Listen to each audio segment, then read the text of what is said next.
सुंदर विवाह गीत सुनाने जा रही हूँ। अगर आप लोग को अच्छा लगे तो हमारे वीडियो को लाइक करें, शेयर करें और कमेंट करें। कमेंट में बताएं कि आप लोग को कैसा लगा। न्यू है तो हमारे चैनल को सब्सक्राइब करें, बेल आइकन प्रेस करें, जिससे हमारा नोटिफिकेशन आप लोगों तक पहुँच सके। और ज़्यादा से ज़्यादा हमारे वीडियो को शेयर कीजिएगा आप लोग। तो चलिए मैं सुनाती हूँ एक विवाह का गीत।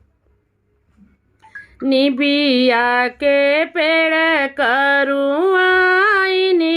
बाबा, बही गईली सीताली बयार। निबिया के पेड़ करुआइनिए बाबा, बही गईली सीताली बयार। सेही तेरा बाबा हो पलंग बिछाव, सोई गए अनाचित। तेही तर बाबा हो पलंग बिछाव, सोई गए अनाचित। पूरब खोजे बेटी पश्चिम खोजे, खोजी अली देश सनसार। पूरब खोजे बेटी पश्चिम खोजे, खोजी अली देश सनसार। तुहरे सरीखे बेटी बर नाही मिले, अब बेटी रहबू कुंवर। तुहरे सरीखे बेटी बर नाही मिले, अब बेटी रहबू कुंवर। कौन कर खैला बाबा, कौन कर लिहला, काऊ जे कैला उधार। कौन कर खैला बाबा, कौन कर लिहला, काऊ जे कैला उधार। पनावा जे उन कर खैली मोरे बेटी, फूलवा जे लिहली उधार। पनावा जे उन कर खैली मोरे बेटी, फूलवा जे लिहली उधार।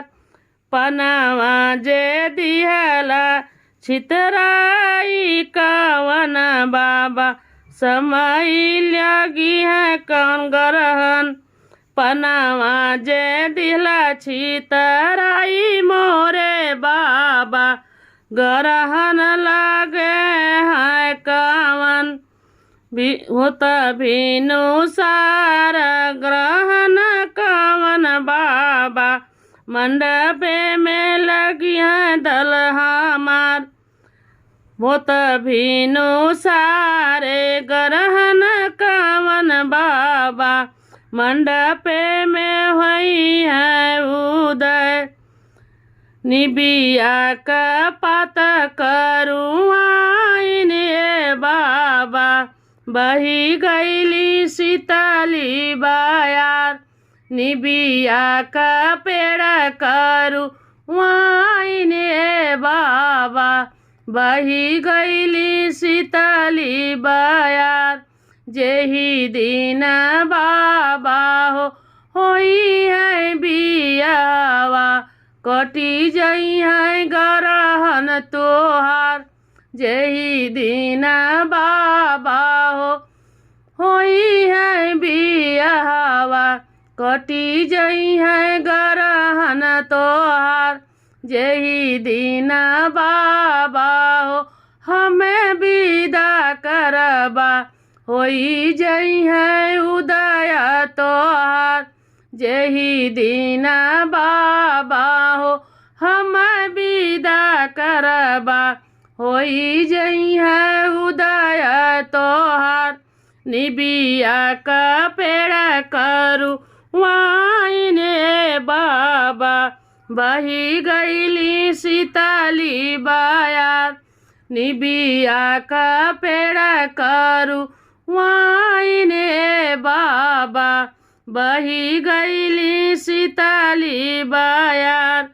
बही गईली शीतली बयार। कैसा लगा हमारा विवाह का गीत कमेंट में ज़रूर बताइएगा आप लोग।